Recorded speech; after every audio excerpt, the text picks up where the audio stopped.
I'm Kate, and I'm the chair of Ormskirk District Family History Society, and I'm using this video today to tell everybody a little bit about what we do as a society. That we can only be a society if people are interested in what we do and want to become members, want to find out how we can help them, and generally make ourselves known to the wider world.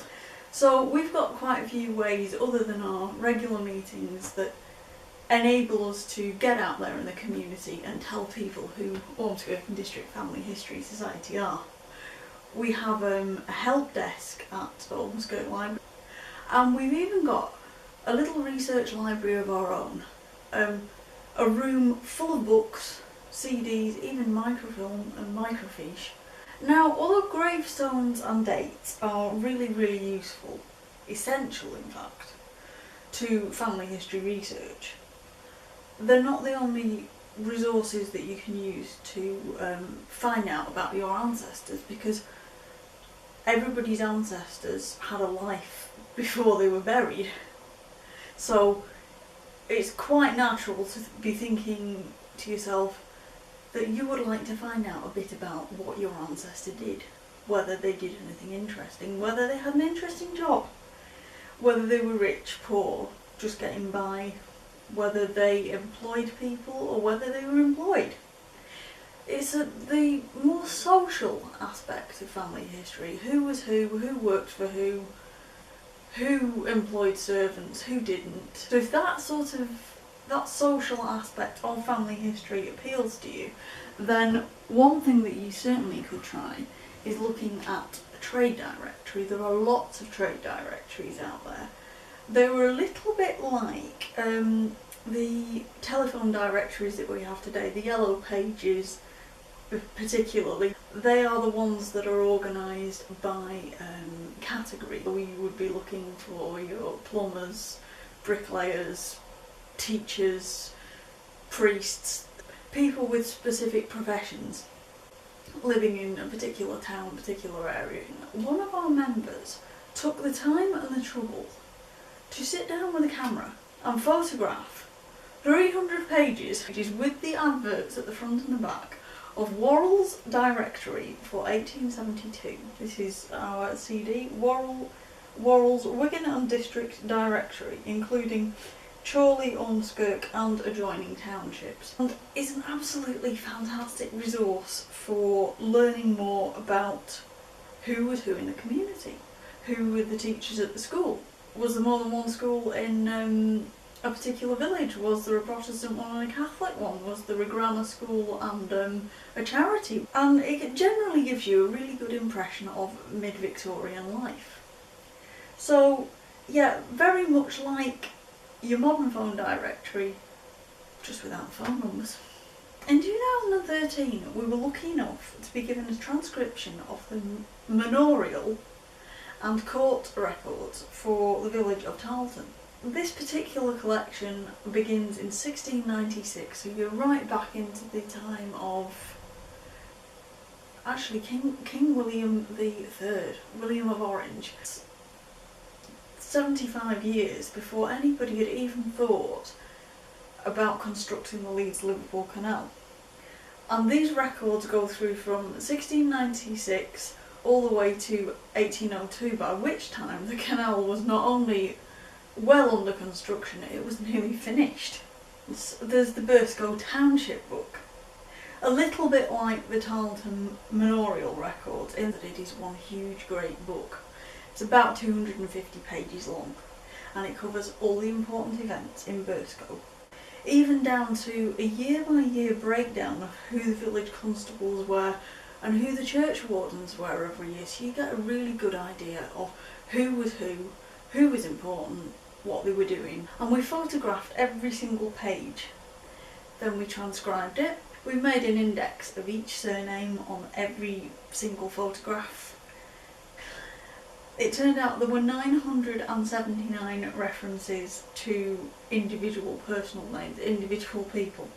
And there was even the odd mention of local charities that existed in the late 18th, early 19th century.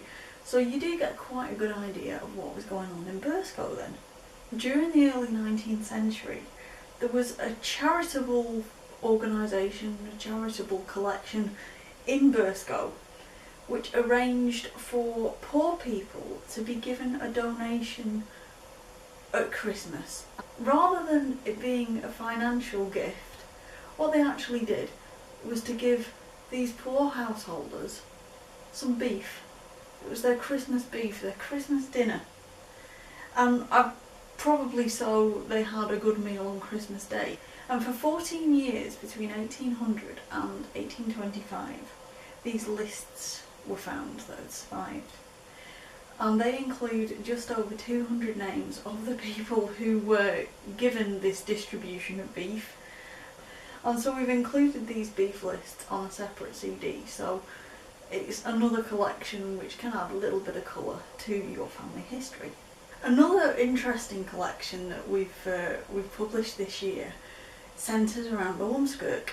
We hadn't really looked so much at how people lived in Ormskirk until we transcribed the land tax assessments, and they cover the period from 1781 to 1831, so you're going right from the time of George III all the way up to the early part of William IV's reign, so not long before Queen Victoria. The land tax assessments tell you quite a lot about Ormskirk as a town. Things like who the landowners were, they tell you who the tenants were, they tell you how much each tenant had to pay in rent every year, and based on that, how much land tax was owing for each property.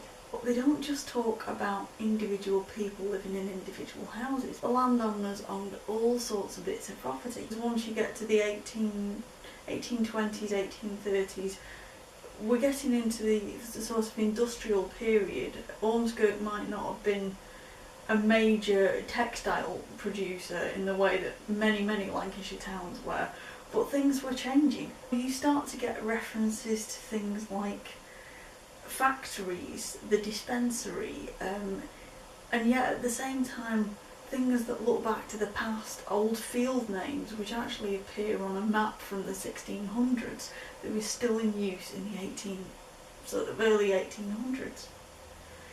All these houses and cottages are mentioned, and each disc that we've produced with these records includes transcriptions from every single page of the land tax assessments, as well as photographs.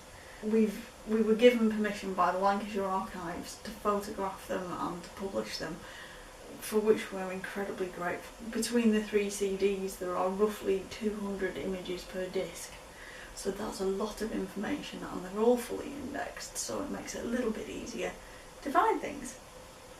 But I hope this gives you a reasonable idea of what Ormskirk and District Family History Society has got to offer the family historian. A bit about how we can help you get into researching your family tree, how we can take you beyond the standard things that are available on the internet, the censuses, the births, marriages and deaths, some parish records. There's an awful lot more to family history than that, and you've just got to know where to look. Because it really, these people are your ancestors, and I think it is nice to add colour and a bit of detail to their lives when they stop being just a name and a year of birth and a year of death. They were a person in that time, so it's quite fun to find out about them. If you'd like to know a little bit about Ormskirk and District Family History Society, or maybe you're even wondering whether you might like to join our society, you can get in touch either via our website, or you can even find us on Facebook, so you can leave us a message on this video too. So if you think that we can help you, please do get in touch. So yeah, do let us know if we can help, and please let me know if you've enjoyed this video.